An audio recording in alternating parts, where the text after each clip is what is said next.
جی بسم اللہ الرحمن الرحیم. جی ہم آگے بڑھ رہے ہیں اپنے رکوع نمبر 5 کی طرف، اور اب تک جو ہم پچھلے رکوع میں جو آیا نمبر 1 سے لے کر 39 تک کر کے آ چکے، اس میں بیسیکلی ہمارا کیا کنیکشن پچھلی آیات کے ساتھ بن رہا ہے. سب سے پہلے تو ہم نے انسانوں کی 3 قسمیں ایکسپلور کی جب سورۃ البقرہ کا آغاز ہوا. اس میں مؤمنین تھے، کافرین بھی تھے اور منافقین بھی تھے. پھر اس کے بعد جب ہم نے 1 سے 5 میں مومنین کی صفات پڑھی، ایمان بالغیب، نماز، انفاق فی سبیل اللہ یا انفاق کا جو بھی ان کے اوپر ڈیو رسپانسبلٹیز ہیں وہ، اور قرآن میں جو انفاق کا حکم دیا گیا ہے وہ، پھر سابقہ جو بھی کتب ہیں ان پر ایمان اور آخرت پر ایمان، جس کے بارے میں ہم نے 1 سے لے کر 5 تک میں مطالعہ کیا. پھر جب ہم آیا نمبر 6 اور 7 کی طرف بڑھے تو وہاں پر کافرین کی صفات بیان کی گئی تھی. وہ ضدی ہیں، ان پر اللہ کا میسج پہنچانا کوئی فائدہ نہیں دے گا.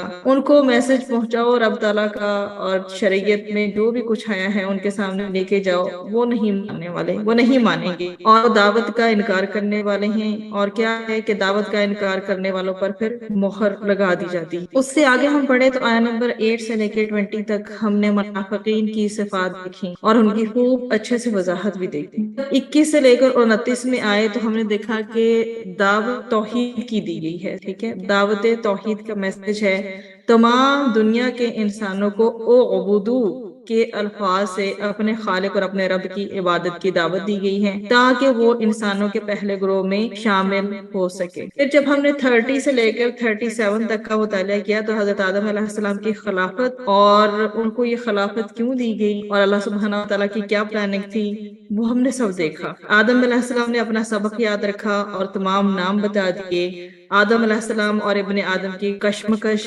قیامت تک متکبر اور مغرور شیطان ابلیس جو ہے وہ اپنے حربے آزماتا رہے گا. ابلیس جنات میں سے ہے. حضرت آدم علیہ السلام اور حضرت حوا نے غلطی مان کر توبہ کر لی، لیکن ابلیس نے اپنی غلطی تسلیم کرنے سے انکار کر دیا. اور پھر ہم نے دیکھا جو ہے آیا نمبر 38 سے 39 میں کہ قیامت تک رسولوں کے لیے ہدایت کا انتظام کر دیا گیا ہے.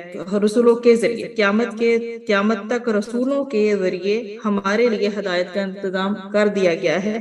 جو شخص بھی ہدایت کی پیروی کرے گا تو وہ کیا ہے، وہ جنتی ہے. اس کو کسی قسم کا کوئی خوف و حذر نہیں ہوگا. جو شخص بھی اسلام کی دعوت سے انکار کرے گا وہ دوزخی ہوگا. اور اس کی جو تمہید ہے اس کے حوالے سے یہودیوں کو بھی بتا دیا گیا کہ انہی چیزوں کی بنا پر جنت میں داخلہ ہوگا، اور جو کوئی بھی ہدایت کی پیروی نہیں کرے گا تو وہ پھر اپنا انجام دیکھ لے. اب جو ہم آگے بڑھ رہے ہیں سورۃ البقرہ میں آیا نمبر 40 سے لے کر 142 تک، تو اس میں جو ہے آپ کو کنٹینیوسلی جو ہے وہ ملے گا یہ ذکر کہ بنی اسرائیل کو کیا کیا ریمائنڈرز دیے جا رہے ہیں کہ وہ کس کس چیز پہ وہ غور کریں، اور جو اللہ سبحانہ و تعالیٰ کے نے جو بھی ان سے وعدے کیے تھے اور جو ان سے لیے تھے کیا وہ اس کے اوپر پورے اتر رہے ہیں کہ نہیں. تو بیسیکلی بنی اسرائیل کو دعوت ایمان دی گئی ہے، اور یہ بات بھی واضح کر دی گئی ہے کہ قرآن کریم ہر قسم کے شک و شبہ سے بالاتر ہے. پھر یہ بتایا گیا ہے کہ اس کی ہدایت و رہنمائی تمام مخلوق کے لیے عام ہے، مگر صرف مؤمنین ہی اس سے نفع حاصل کر سکیں گے، صرف وہی اس سے فائدہ اٹھا سکیں گے. اس کے بعد اس کتاب پر ایمان نہ لانے والوں کے لیے شدید عذاب کا ذکر ہے، اور ان میں کافر اور منافقین شامل ہیں. اس کے ساتھ ہی ان کے حالات اور طرز عمل کا بیان ہے. اور ہم نے پچھلی ساری آیتیں جو میں ابھی آپ کو بتا کر آئی ہوں 21ویں اور 22ویں آیتوں میں بھی مؤمنین، مشرکین اور منافقین سب کو مخاطب کر کے شرک سے اجتناب کرنے کی دعوت دی گئی ہے، اور اللہ سبحانہ و تعالیٰ کی عبادت کی تاکید کی گئی ہے. پھر منکرین قرآن کو کھلا چیلنج دیا گیا کہ اگر تمہیں اس قرآن کے کلام اللہ ہونے پر کوئی شک و شبہ ہے تو تم بھی اس جیسی ایک صورت بنا لو. اور ان کو یہ بھی بتا دیا گیا کہ ناکامی کی صورت میں تمہیں ایسی آگ کا عذاب دیا جائے گا جس کا ایندھن پتھر اور لوگ ہیں.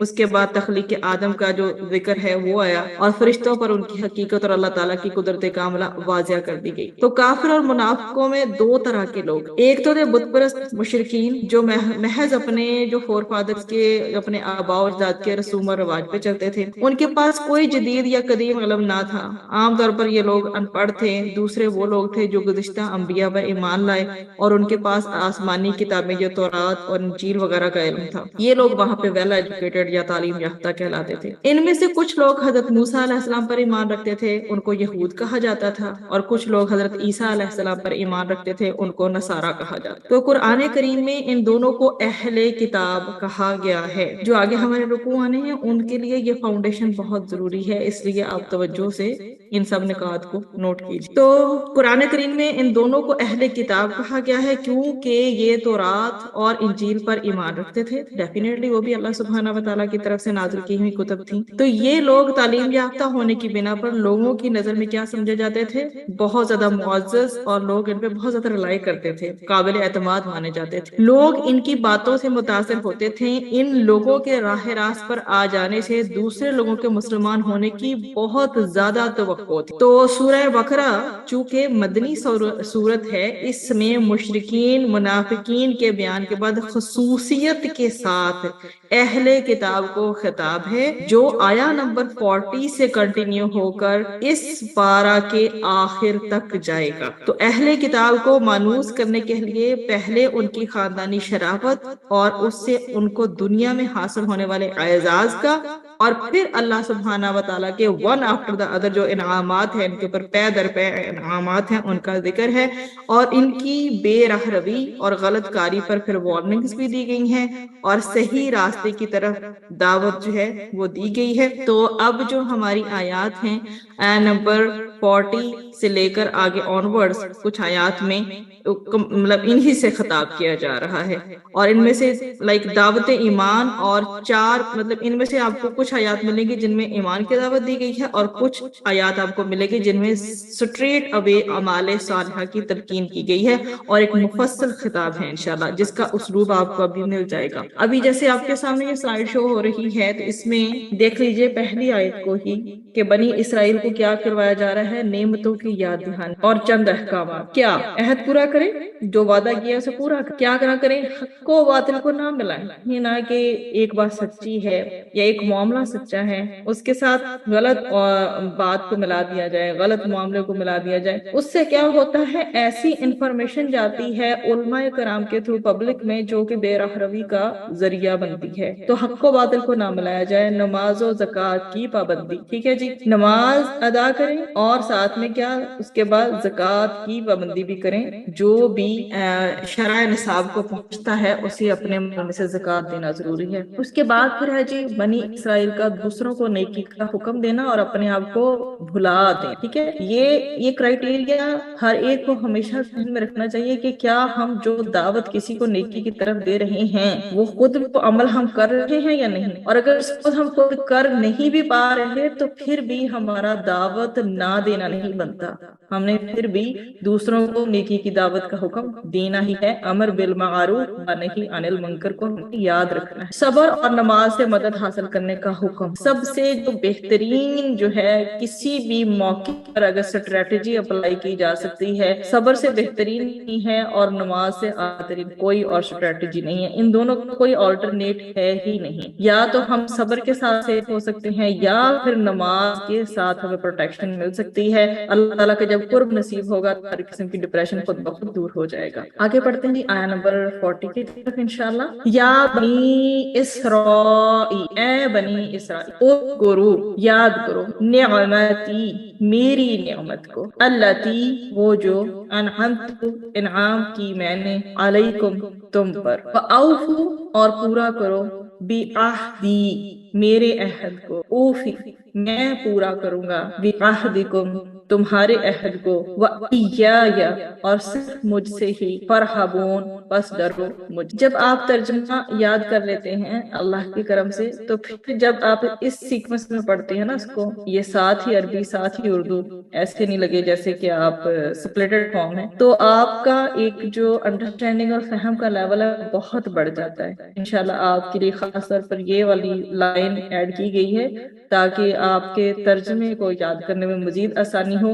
جب آپ یہاں سے یاد کر لیں پھر اس کے بعد یہاں پر بھی آ کر دہرائیں، اس کے بعد سلیس ترجمے ترجمے کو بھی ایک بار دیکھیں با محاورہ کو، اور اس کے بعد پھر پلین مصحف لے کر اس کے اوپر سے پڑھ کر دیکھیں کہ آپ کو کتنا ترجمہ زبانی یاد ہو گیا ہے۔ تو کیا کہا جا رہا ہے کہ اے بنی اسرائیل میرے احسان یاد کرو جو میں نے تم پر کیے، اور تم میرا عہد پورا کرو، میں تمہارا عہد پورا کروں گا، اور مجھ سے ہی ڈرا کرو۔ اب آپ کے سامنے ہے جی یا بنی اسرائیل، یا جو ہے حرف ندا ہے، ٹھیک ہے جی، یا حرف ندا ہے جو پکارنے کے لیے استعمال ہوتا ہے، اور آگے ہے جی بنی۔ تو بنی جو ہے اس میں کس طرح سے آئی ہے تبدیلی، کے پہلے بنونا تھا، پھر بنینا بنا، اور اس کے بعد مزید ہلکا ہونے کے بعد یہ بنی بن گیا، ٹھیک ہے۔ اور عربی زبان میں جو ہے بنین یا بنون بیٹوں کو کہتے ہیں، ٹھیک ہے۔ تو اسرائیل کا جو معنی ہے وہ ہے عبداللہ کے معنی کی طرح، اسرا عبد کے لیے آتا ہے اور ایل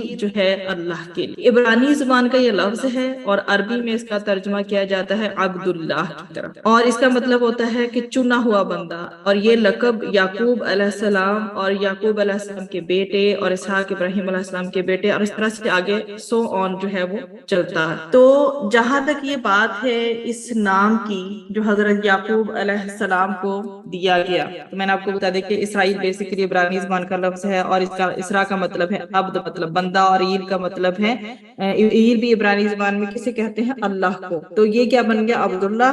اور اسرائیل کس کا خطاب جو ہے، خطاب ہے حضرت یعقوب علیہ السلام کا، جو دوسرا نام ہے وہ کیا ہے، مطلب پہلا نام یعقوب علیہ السلام ہے اور دوسرا نام ہے اسرائیل، ٹھیک ہے جی۔ تو یہ دو نام ان کو دیے گئے ہیں، اور ابن عباس رضی اللہ عنہ کا قول ہے کہ انبیاء میں دو انبیاء ہیں جن کو دو نام دیے گئے ہیں، ایک ہے یعقوب علیہ السلام، ان کو اسرائیل کے نام سے دوسرا نام دیا گیا، اور دوسرے ہے حضرت عیسیٰ علیہ السلام، ان کا نام جو ہے ایک ان کا نام ہے عیسیٰ علیہ السلام اور دوسرا ان کا نام ہے جو مسیح علیہ السلام ہے، اور جو باقی ہم سنتے ہیں خلیل اللہ اور کلیم اللہ وغیرہ، وہ جو ہیں القابات کے طور پہ استعمال ہوتے ہیں۔ تو یہ ڈسکرپشن ہم نے دیکھ لی کہ اصل میں جو ہے یہ بنونا سے بنینا تھا، ٹھیک ہے، اور اس کے بعد یہ کیا ہوا کہ بنی بن گیا، اور اس کے معنی کیا، اس کے معنی کیا ہے، بنانا اور تعمیر کرنا، ٹھیک ہے جی۔ اور اسرائیل کو ہم نے دیکھا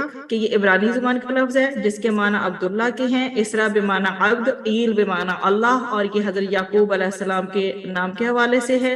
اور قرآن کریم نے یہود کو بنی یعقوب کی بجائے بنی اسرائیل کہا ہے۔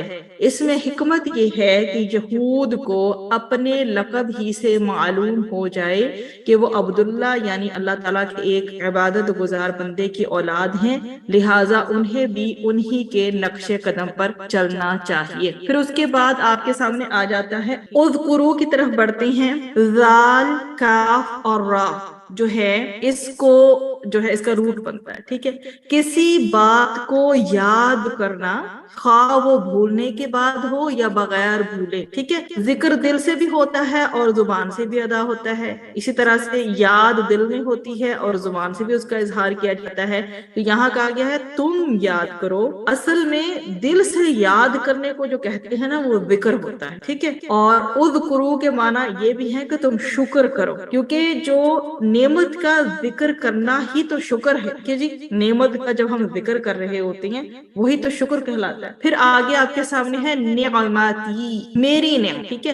اور یہ جو ہے نا یہ اسم جنس ہونے کی وجہ سے اس کا جو نعمت کا جو لفظ ہے نا واحد اور جمع دونوں کے لیے استعمال ہوتا ہے، کیونکہ بنی اسرائیل پر کوئی ایک نعمت نہیں تھی بلکہ بہت ساری نعمتیں تھیں۔ تو اللہ سبحانہ و تعالیٰ یہاں کیا فرما رہے ہیں کہ میری نعمتیں، میرے احسان یہ یاد کرو، اور تمام جو بھی احسانات اور نعمتیں دی گئی تھی وہ یہاں پر مراد ہیں جو یہود پر کیے گئے، مثلا آل فرعون کی غلامی سے نجات اور فرعون کو غرق کرنا، پتھر میں سے چشموں کا جاری ہونا، بغیر کسی محنت و مشقت کے من و سلوہ جیسی مزیدار مطلب غذا کا بندوبست ان کے لیے کیے جانا، اور بنی اسرائیل میں سے انبیاء اور رسولوں کو مبعوث کرنا، اور پھر کیا، کنگڈم عطا فرمانا، سلطنت و بادشاہت عطا فرمانا، اور اس کے بعد اللہ تی آپ کے سامنے ہے وہ اسم موصول ہے، یہ ملتے جلتے کچھ الفاظ بار بار آئیں گے، الذی، الذین، اللہ تی وغیرہ، ٹھیک ہے، اور یہ یوزلی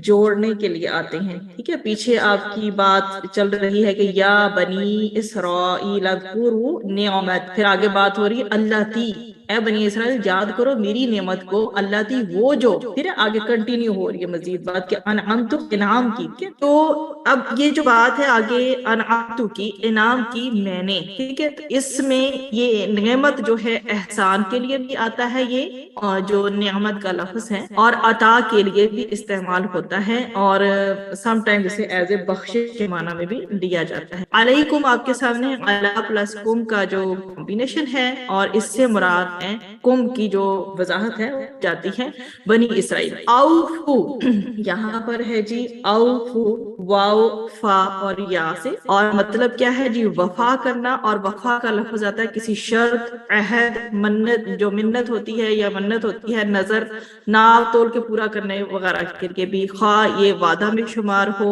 اور خواہ ناپ تول وغیرہ میں شمار ہو، ملٹیپل میننگ آ جاتا ہے۔ پھر اس کے بعد آگے ہمارے پاس آ گیا فرحبون، رحبا، اور رہب کہتے ہیں شدت خوف کو، ایسا ڈرنا جس میں احتیاط اور اضطراب ہو، تو یہاں پہ میننگ کیا ہے، تم سب مجھ سے ڈرو، اور میں نے آپ کو بتا دیا کہ اس خوف کو کہتے ہیں جس میں کیا ہے، پرہیز اور بچاؤ بھی ہو، احتیاط بھی ہو، پرہیز اور بچاؤ بھی ہو، ٹھیک ہے جی۔ اب انشاءاللہ آگے پڑھتے ہیں۔ اب میں نے آپ کو انالیسس بتا دیا اس آیت کے جو ہے مشکل الفاظ کا، اور آگے بڑھتے ہیں۔ تو اللہ سبحانہ و تعالی نے یہاں پر توحید اور نبوت کو خاص طور پر ڈسکرائب کیا ہے اس آیا میں، اور ان کی تائید میں اپنی تمام نعمتیں جو بھی بلیسنگز ہیں ان کو ذکر کرنے کے بعد بنی اسرائیل کو اپنی جو خاص نعمتیں ہیں نا وہ بھی یاد دلائیں، اور اللہ سبحانہ و تعالی نے ان کو متوجہ کیا ہے اور کہا ہے کہ کیا میں نہیں ہوں جو تمہیں نعمتیں عطا کرنے والا ہوں، میں نے تمہاری بہتری اور بھلائی ہمیشہ پیش نظر رکھی۔ اللہ سبحانہ و تعالی نے ہمیشہ ان کی بیٹرمنٹ سوچی اور ہمیشہ ان کی بھلائی کے چیزوں کو جو ہے ذہن میں رکھا، مد نظر رکھا۔ اللہ سبحانہ و تعالیٰ نے ان چیزوں کو بادر کیا خاص طور پر اس قوم کے لیے، اور ان کو اب ایڈریس کیا جا رہا ہے کہ اب میں نے تمہارے دین کی اصلاح کے لیے جس کو حوادث زمانہ، مطلب زمانے میں جو بھی کچھ حادثات آتے رہے ہیں، لوگوں کی افراط و تفریط نے الٹ پلٹ کر دیا، تمہارے دین کی اصلاح کے لیے جس کو حوادث زمانہ میں لوگوں کی افراط و تفریط نے الٹ پلٹ کر دیا ہے، قرآن کریم اور نبی آخر الزمان صلی اللہ علیہ وآلہ وسلم کو بھیجا ہے۔ تم میری ان مہربانیوں اور عنایتوں کا کچھ تو خیال کرو جو وقتاً فوقتاً میں نے تم پر کی ہیں۔ تم کیا کرو، تم میرے عہد کو پورا کرو جو تم نے مجھ سے کیا تھا کہ ہم تیری اطاعت کریں گے اور تیرے پیغمبروں کا کہا مانیں گے، اور پھر ہم نے حضرت موسیٰ علیہ السلام اور دیگر انبیاء علیہ السلام کے ذریعے اس عہد کی تجدید بھی کی۔ میں بھی اپنے عہد کو پورا کروں گا کہ دنیا میں تمہاری عزت و آبرو اور شوکت و سلطنت تمہیں لوٹا دوں گا، تمہارے اوپر سے تمہارے دین کے سخت احکام ہٹا کر حضرت محمد مصطفیٰ صلی اللہ علیہ وسلم کے ذریعے تمہیں ایک آسان دین دوں گا، اور آخرت میں تمہیں جنت عطا کر دوں گا۔ اللہ سبحانہ و تعالیٰ کا خطاب ہے بنی اسرائیل کے لوگوں سے جو کہ مدینہ اور اس کے گرد و نواح میں آباد تھے۔ اس خطاب میں بعد میں آنے والے اسرائیلی بھی شامل، اور یا بنی اسرائیل جو یہاں پہ تذکرہ کیا گیا، تو اسرائیل کا مطلب ہے عبداللہ، یعنی اللہ کا بندہ۔ اسرائیل جیسے سیدنا یعقوب علیہ السلام کا لقب تھا، جیسے کہ میں نے آپ کو بتا دیا، اور یہود کو بنی اسرائیل کہا جاتا ہے۔ سیدنا یعقوب علیہ السلام کے 12 بیٹے تھے، ان سے بنی اسرائیل کے 12 قبیلے وجود میں آئے، اور بنی اسرائیل جو ہے وہ کنعان میں آباد۔ سیدنا یعقوب علیہ السلام کے بیٹے سیدنا یوسف علیہ السلام کے مصر پہنچنے کے بعد ان کے اہل خاندان وہاں پہنچے۔ بنی اسرائیل جو ہے وہ کثیر تعداد میں ان کے اندر جو ہے وہ ان میں نبی آئے، مثلا سیدنا یوسف علیہ السلام، سیدنا یحییٰ علیہ السلام، حضرت ہارون علیہ السلام، حضرت موسیٰ علیہ السلام، اسی طرح حضرت زکریا علیہ السلام۔ اور بنی اسرائیل میں تورات، زبور اور انجیل 3 کتابیں اللہ تعالیٰ کی طرف سے ان پر نازل کی گئیں، اور مدینہ میں ان کے گزشتہ علم و فضل کی بنا پر ان کی دھاک بیٹھ، ٹھیک ہے، اور اس کے علاوہ بھی اللہ سبحانہ وتعالیٰ نے اس قوم پر بے انتہا احسانات کیے تھے۔ آپ پلیز کہیے، اللہ سبحانہ وتعالیٰ نے ان کے اوپر بے پناہ احسانات کیے تھے۔ اسی طرح اسی وجہ سے خاص طور پر اللہ سبحانہ وتعالیٰ یہاں پر جو ہے اذکروا نعمتی جیسے اسلوب میں بات کر رہے ہیں، اور اللہ سبحانہ وتعالیٰ کہہ رہے ہیں کہ نعمتوں کو یاد کرنے سے مراد اللہ سبحانہ وتعالیٰ یہاں پہ کیا کہہ رہے ہیں کہ نعمتوں کا اعتراف کرنا، زبان سے ان کی تعریف کرنا، اور جوارح کے ذریعے مطلب ہمارے جسم کے جو اعضاء ہوتے ہیں وہ باقاعدہ بتا رہے ہوں کہ ہم ان نعمتوں کو اکنالج کرتے ہیں، ٹھیک ہے، اور ان نعمتوں کو ایسی جگہ استعمال کرنا جنہیں اللہ سبحانہ وتعالیٰ پسند کرتا ہے اور راضی ہوتا ہے۔ اللہ تعالیٰ نے یعقوب علیہ السلام کا تذکرہ کر کے ان کی اولاد یعنی یہود کو نیکی کی رغبت دلانی چاہی ہے کہ اے اللہ کے نیک بندے، یعقوب علیہ السلام کے بیٹو، اپنے باپ کی مانند نیک بنو، ٹھیک ہے جی، یہ خاص طور پر، اور جو عہد کی بات کی گئی کہ تورات کے احکامات کی پابندی کرو، پھر نبی کریم صلی اللہ علیہ وسلم تم پر جو آخری نبی ہیں ان پر ایمان لاؤ اور اس عہد کو پورا کرو جو اللہ تعالیٰ نے ان سے لیا ہے کہ وہ اس پر اور اس کے رسولوں پر ایمان لائیں گے اور اس کی شریعت کو قائم کریں گے۔ اور پھر اللہ سبحانہ وتعالیٰ نے مزید فرمایا ان کو، جو کہ ہم یہاں پہ دیکھ کر آ چکے ہیں، کہ میں آخرت میں تمہیں جنتیں عطا کروں گا جن کے نیچے سے نہریں بہتی ہیں، اور اس کے بعد تم میں سے جس نے کفر کیا تو یقیناً وہ سیدھی راہ سے بھٹک جائے گا۔ تو بنی اسرائیل سے اللہ سبحانہ وتعالیٰ نے عہد لیا تھا کہ میں نے جو ہدایات دی ہیں ان کو مضبوطی سے تھام لو اور انہیں یاد رکھو۔ اللہ تعالیٰ نے سیدنا موسیٰ علیہ السلام کی زبانی بنی اسرائیل سے یہ عہد لیا تھا کہ میں بنی اسرائیل میں ایک نبی امی بھیجوں گا، جو تم میں سے اس کی اتباع کرے گا تو میں اس کے گناہ معاف کر دوں گا اور اسے جنت میں داخل کر دوں گا۔ تو ابھی یہی ان سے پوچھا جا رہا ہے کہ تم لوگ جو ہے اگر یہ جو وعدے کیے ہیں ان پہ پورا اترو گے تو پھر کیا ہے کہ تمہیں آخرت میں بھی جنتیں عطا کروں گا، اور وَإِيَّایَ فَارْهَبُونَ کی جہاں تک بات ہے کہ صرف مجھ سے ہی تم ڈرتے رہو، میرے غیر سے نہیں ڈرو۔ اللہ تعالیٰ نے ان کو اسباب اختیار کرنے کا حکم دیا، اور یعنی اس اکیلے پر سے خوف کھاؤ نہیں اور ڈرو نہیں، کیا کرو، سیدھا سیدھا اللہ سبحانہ وتعالیٰ کے احکامات کو جو ہے بجا لاؤ، پھر تم لوگوں پہ کسی چیز کا کوئی ڈر نہیں ہوگا۔ آگے جی ہماری آیت نمبر 41 ہے، وَآمِنُوا اور ایمان لاؤ، بیما اس پر جو انزلتو نازل کیا میں نے، مصدقاً تصدیق کرنے والا ہے، لما اس کے لیے جو معاکم تمہارے پاس، ولا اور نہ تکونو تم ہو جاؤ اولا سب سے پہلا، کافرن انکار کرنے والا، بھی اس کا، ولا اور نہ تشترو تم لو بھی آیاتی میری آیات کے بدلے، ثمنن قیمت، قلیلاً تھوڑی، وَإِيَّایَ اور صرف مجھ ہی سے، فَاتَّقُونَ پس ڈرو مجھ سے۔ اور جو کتاب میں نے نازل کی ہے اس پر ایمان لاؤ، یہ تصدیق کرتی ہے اس تورات کی جو تمہارے پاس ہے، اور تم اس قرآن کا سب سے پہلے انکار کرنے والے نہ بنو، اور میری آیتوں میں تحریف کر کے ان کے بدلے تھوڑی سی قیمت مطلب دنیاوی فائدہ حاصل نہ کرو، اور مجھ ہی سے ڈرو۔ آپ کے سامنے اس آیت میں جو ہے آیت نمبر 41 میں دیکھیے کافرون، کافر، ٹھیک ہے جی، کافر جو ہے کافارا سے ہے، انکار کرنے والا، بلکہ اس سے پہلے بھی ہمارے پاس کچھ 2-3 الفاظ ہیں، پہلے ان کو دیکھتے ہیں۔ انزلتو کو دیکھیے پہلے، ما بما انزلتو، ٹھیک ہے جی، انزلتو میں نے نازل، اس سے قرآن کریم مراد ہے جو حضرت محمد مصطفیٰ صلی اللہ علیہ وسلم پر نازل ہوا اور اللہ سبحانہ وتعالیٰ کی آخری کتاب۔ پھر آگے ہے معاکم، جو تمہارے پاس ہے، اس سے تورات مراد لی گئی، ٹھیک ہے، اور یہاں پر جو ہے حضرت موسیٰ علیہ السلام پر جو ہے بتایا گیا کہ حضرت موسیٰ علیہ السلام پر تورات نازل ہوئی تھی، اور جس کی جو تصدیق ہے وہ قرآن مجید کرتا ہے۔ پھر آگے کافر آ جاتا ہے، انکار کرنے والا، ٹھیک ہو گیا، اور اس کے بعد ہے تشتارو، شین را یا اس کا روٹ ہے، اور یہ جو شین را یا سے بنا ہے تشتارو، اس کا مطلب ہوتا ہے لینا اور دینا دونوں، مطلب کہ یہ خرید و فروخت دونوں کے لیے آتا ہے، ٹھیک ہے جی۔ اس کے بعد ہے ہمارے پاس بھی آیاتی، مطلب میری آیات کو۔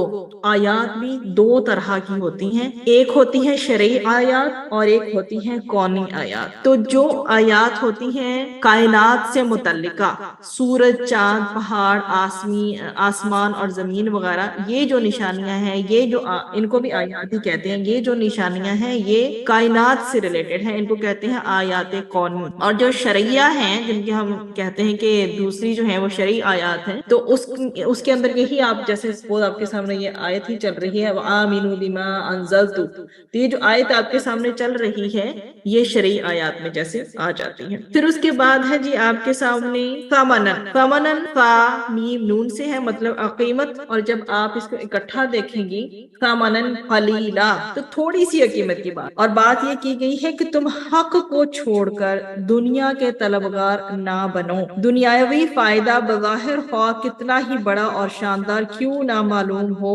وہ عارضی اور ناپائیدار ہونے کی بنا پر حق و صداقت اور آخرت کے مقابلہ میں بالکل بے قدر اور حقیر ہے. اور فتقون جو ہے واو قاف یا سے ہے، اور اس کا مطلب ہے کہ پس صرف مجھ سے ہی ڈرو. اب اس آیت کا تھوڑا سا شان نزول دیکھتے ہیں. یہود کے جو عالم اور رئیس تھے نا، یہود کے عالموں اور رئیسوں کو جاہلوں اور عام آدمیوں سے بہت آمدنی ہوتی. انہوں نے ان بیچاروں سے باقاعدہ اینولی سالانہ طور پر وظیفہ مقرر کر رکھا تھا، اور وہ ان کے ہر قسم کے مال میں سے جس میں کہ کھیت، مویشی اور نقد مطلب ساری جو بھی ہینڈسم اماؤنٹ ہوتی ہے سب چیزیں شامل حصہ لیتے تھے. جب اسلام کی روشنی پھیلنے لگی تو ان کو یہ خیال ہوا کہ اگر ہم نے محمد مصطفیٰ صلی اللہ علیہ وسلم کی تعریف بیان کر دی اور ان کی اتباع کی، ان کو فالو کیا، تو ہماری یہ ساری کی ساری انکم جو ہے نا ہمارے ہاتھ سے چلی جائے گی. اس لیے انہوں نے دنیا کو دین پر ترجیح دی اور دین کو چھوڑ، اور تورات میں تحریف کر کے آپ صلی اللہ علیہ وسلم کے اسم مبارک کو محو کر دیا.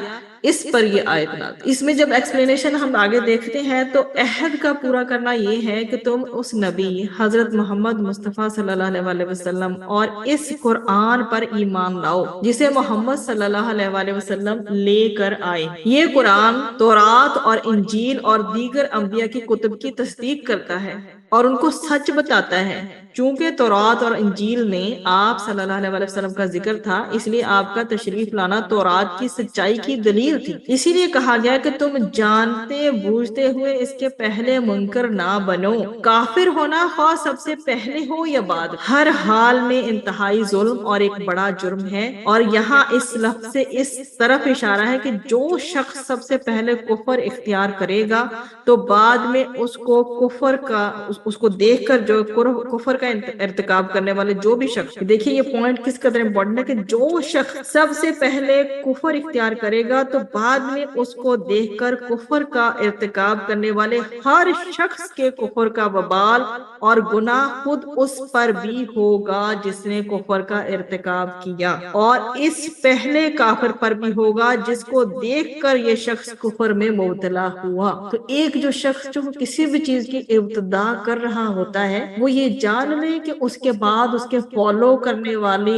جو ہیں وہ اس کے لیے کیا بن رہے ہیں. ایک ہوتا ہے صدقہ جاریہ، کسی نیکی کے کام میں کسی کو فالو کرنا. ایک ہوتا ہے شر جاریہ کہ کسی نے کوئی اگر برا غلط کام کیا ہے اس کو فالو کرنے والے جو ہیں وہ تو کر ہی رہی ہیں نا، وہ تو فالو کر رہی ہیں اور وہ شکار ہو رہی ہیں اس برائی کا، لیکن جس نے ابتدا کی تھی اس کا گناہ اور وبال وہاں تک پہنچ رہا ہے. اس طرح پہلا کافر اپنے کفر کے علاوہ اپنے بعد والے لوگوں کے کفر کا سبب بن کر ان سب کے کفر کے وبال کا بھی ذمہ دار جو ہے وہ. اب آگے جی ہے ہمارے پاس آیا نمبر 42، ولا اور نہ، تلبسو تم ملاؤ، الحق حق کو، بالباطل ساتھ باطل کے، وتکتمو اور نہ تم چھپاؤ، الحق حق کو، وانتم حالانکہ تعلمون تم علم رکھتے. تم کیا نہ کرو، حق کو باطل کے ساتھ نہ ملاؤ اور جان بوجھ کر انٹینشنلی حق کو نہ چھپاؤ. تو یہاں پر آپ کے سامنے جی تلبسو آ رہا ہے. لا تو آپ کو پتا ہے لا، آپ اسے لا دو حرکت کھینچیں گے اور اس کا معنی ہوتا ہے نہیں. تلبسو تم ملاؤ، لام با اور سین جو ہے اس کا روٹ. اور کس چیز کو نہیں ملاؤ؟ تم ملاؤ، تم خلط ملط کرو کس چیز کے مطلب یہاں سے لغت میں اگر دیکھیں تو لب سن کے معنی ہوتے ہیں خلط ملط کرنے کے، اور یہاں ایک بات کو دوسری بات کے ساتھ اس طرح ملا دینا، ملا جلا دینا مراد ہے جس سے دونوں میں فرق اور تمیز باقی نہ رہے۔ اس کے بعد ہے آپ کے سامنے الحق اور ہا قاف قاف روٹ، اور اس کے مراد ہے ثابت شدہ سچائی۔ یہاں مراد ہر وہ چیز جو حضرت محمد مصطفیٰ صلی اللہ علیہ وسلم لائے۔ اس کے بعد آپ کے سامنے آ جاتا ہے تکتمو، کاف تا اور میم اس کا روٹ ہے، تم چھپاتے ہو۔ اور اس کے علاوہ آگے ہمارے پاس آ جاتا ہے اس میں جی وہ پھر آگے نیکسٹ آیت شروع ہو جاتی ہے، تو یہاں پر تکتمو چھپانے کے معنی میں آ گیا، اور حق کا میننگ آپ نے دیکھا، اور تلبسو یہی چیز جو ہے یہاں پہ تھوڑی مشکل تھی وہ میں نے ایکسپلین کر دی۔ تو اب یہاں پر اس آیت میں خاص طور پر یہ بیان کیا جا رہا کہ جب تک حضرت محمد صلی اللہ علیہ وسلم کا ظہور نہیں ہوا تھا، اس وقت یہود جو ہے وہ تورات اور دیگر کتب جو انبیاء پر نازل ہوئی، تو اس میں آپ صلی اللہ علیہ وسلم کے بارے میں بشارتیں دیکھ کر آپ صلی اللہ علیہ وسلم کے آنے کے منتظر، ٹھیک ہے، جب تک نہیں ہوا تھا نبی کریم صلی اللہ علیہ وسلم کا ظہور، تو اس وقت تک یہود تورات اور دیگر جو بھی ان کی کتب تھیں انبیاء پہ جو نازل ہوئیں، اس میں آپ صلی اللہ علیہ وسلم کے بارے میں بشارتیں دیکھ کر آپ صلی اللہ علیہ وسلم کے آنے کے منتظر تھے، اور آپ کی ہم بھی بیان کیا کرتے۔ لیکن جب آپ صلی اللہ علیہ وسلم کا ظہور ہو گیا اور آپ صلی اللہ علیہ وآلہ وسلم ہجرت کر کے مدینہ منورہ تشریف لے گئے، تو حسد و اناد اور دنیاوی اغراض، مطلب ان کی جو بھی حسد، جی، تو جب نبی کریم صلی اللہ علیہ وسلم مدینہ منورہ تشریف لے گئے تو ان کا جو حسد ہے وہ بھی بڑھ گیا، ان کا اناد وہ بھی بڑھ گیا، اور دنیاوی اغراض کی بنا پر جو ان کی جو بھی غرض تھی دنیاوی لحاظ سے، انہوں نے کیا کرنا شروع کر دیا، اس حسد، اناد اور دنیاوی اغراض کی بنا پر انہوں نے ان بشارتوں میں تحریف کر کے کچھ کا کچھ کہنا شروع کر دیا۔ اس لیے اللہ تعالیٰ نے فرمایا کہ اے بنی اسرائیل، میں نے جو سچی اور حق بات محمد مصطفیٰ صلی اللہ علیہ وسلم کی تعریف و توصیف میں تم پر اتاری ہے، تم اسے باطل کے ساتھ نہ ملاؤ کہ حق و باطل میں تمیز ہی نہ رہے، اور حق بات کو عام لوگوں سے نہ چھپاؤ، کیونکہ تمہاری اس گمراہی سے بہت سے ان پڑھ گمراہ ہوتے ہیں۔ یعنی جن لوگوں کے کان حق سے آشنا ہو چکے ہیں، وہ حق سے مانوس ہو چکے ہیں، ان کو حق و باطل، جھوٹ اور سچ اور ہدایت و گمراہی میں خلط ملط کر کے شک و شبہ میں مبتلا نہ کرو، جس سے ان کو حق قبول کرنے میں تردد ہو اور وہ حق کو نہ اپنا۔ تو یہ اس آیت کا پورا جو ہے لٹرل میننگ کے سامنے بیان کیا گیا۔ اس کے بعد آگے بڑھتے ہیں آیا نمبر 40 کی طرف۔ وَأَقِیمُوا، اور قائم کرو، الصَّلَاةَ، نماز، وَآتُوا، اور ادا کرو، الزَّکَاةَ، زکوٰۃ، وَارْکَعُوا، اور رکوع کرو، مع الراکعین، ساتھ رکوع کرنے والوں کے۔ حمزہ تا یا روٹ ہے آتو کا، کہتے ہیں یہ دینے کو۔ الزکوٰۃ جو ہے اس میں زا کاف یا بھی آپ کو روٹ ملے گا، اور زا کاف واو، اور اس کے لفظی معنی ہوتے ہیں پاک کرنا اور نشو و نما دینا، بڑھانا، کیونکہ زکوٰۃ کی ادائیگی سے بھی مال پاک ہوتا ہے اور بڑھتا بھی، ٹھیک ہے۔ تو اس کا بیسیکلی پاک کرنا، نشو و نما دینا یا بڑھانا کس طرح سے آپ اپنے ذہن میں رکھیں گے کہ کیونکہ زکوٰۃ کی ادائیگی سے مال پاک بھی ہوتا ہے اور بڑھتا بھی ہے۔ پھر اس کے بعد ہے آپ کے پاس وَارْکَعُوا، اور رکوع کرو، را کاف اور عین کے ساتھ، تم جھکو، تم رکوع کرو، تم نماز ادا کرو، اور یہاں مراد یہ ہے کہ اچھے اعمال میں ایمانداروں کا ساتھ دو، اور ان اعمال میں بہترین چیز نماز ہے۔ الراکعین جمع ہے، ٹھیک ہے، اور رکوع کا لفظ اردو میں بھی استعمال ہوتا ہے، جیسے ہم ہر نماز کی رکعت کہتے ہیں کہ اس نماز کی اتنی رکعات ہیں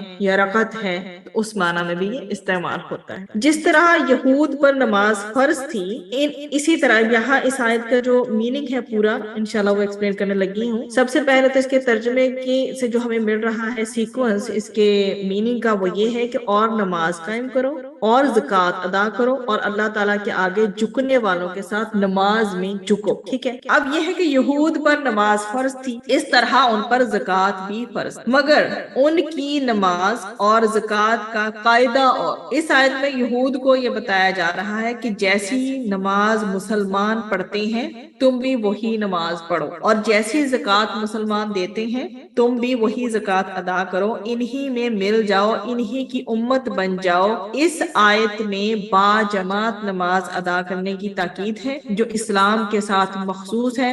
یہود تنہا نماز پڑھتے. اب یہاں پر وَأَقِیمُوا الصَّلَاةَ یعنی ظاہری اور باطنی طور پر نماز قائم کرو، اس لیے کہ نماز سے ہی اللہ تعالیٰ سے تعلق جڑتا ہے اور اس کی مدد حاصل ہوتی ہے. وَآتُوا الزَّکَاةَ یعنی مستحق لوگوں کو زکوٰۃ دو. زکوٰۃ اللہ تعالیٰ کی طرف سے مال میں عائد کردہ فریضہ ہے جس کو صاحب استطاعت ہر سال مقررہ شرح کے مطابق ادا کرتا ہے. جب ایک شخص صاحب نصاب ہے، اتنی اماؤنٹ پیسے کی اس کی ہو گئی ہے اور یا سونے کی یا چاندی کی، تو وہ جو ہے زکوٰۃ سال میں ایک بار ادا کرتا ہے. وَارْكَعُوا مَعَ الرَّاكِعِينَ اور رکوع کرنے والوں کے ساتھ رکوع کرو. یہود کی صلاۃ میں رکوع نہ تھا. اس آیت کے ذریعے انہیں ہدایت کی گئی ہے کہ نبی کریم صلی اللہ علیہ وسلم کی اتباع کرو اور کیا کرو، جماعت کے ساتھ نماز پڑھو، تنہا تنہا اکیلے نماز مت پڑھو.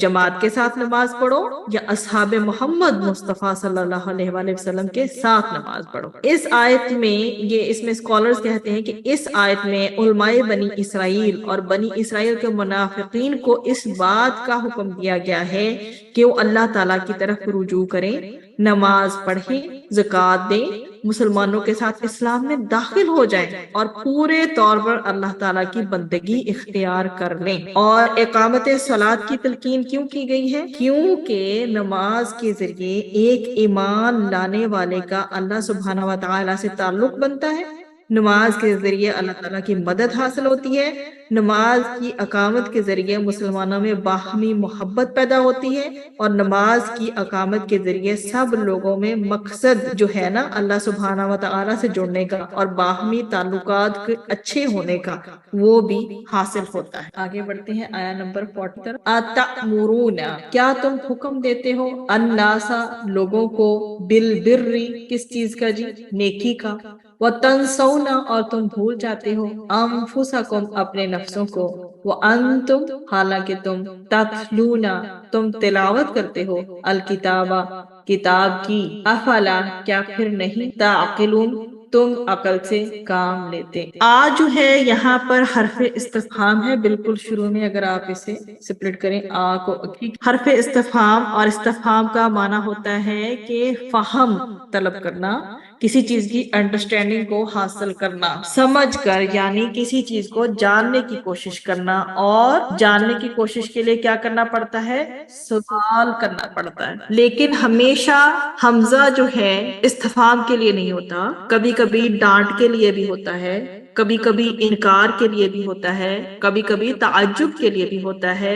اور حیرت کی بات ہے کہ تم ایسا کرتے ہو، اتأمرون کیا تم حکم دیتے ہو. تو یہاں پر جو ہے یا بنی اسرائیل کو جو ہے وہ یہ کہا جا رہا ہے. وَتَنْسَوْنَ اور تم بھول جاتے ہو، نون سین یا جو ہے اس کا روٹ ہے. اس کے بعد ہے جی تتلون. اچھا جی بالبری کو میں بعد میں ایکسپلین کر دیتی ہوں. اچھا یہاں پر تتلون اس کو پہلے دیکھ لیتے ہیں. تتلون تم پڑھتے ہو، اور کسی کے پیچھے جانا تو تلاوت ایسے پڑھنے کو کہتے ہیں جس میں معنی پیچھے پیچھے یعنی ہم اس کو جو سمجھ کے پڑھ رہے ہوتے ہیں. ٹھیک ہے. اس کے بعد ہمارا پیچھے رہ گیا بالبر.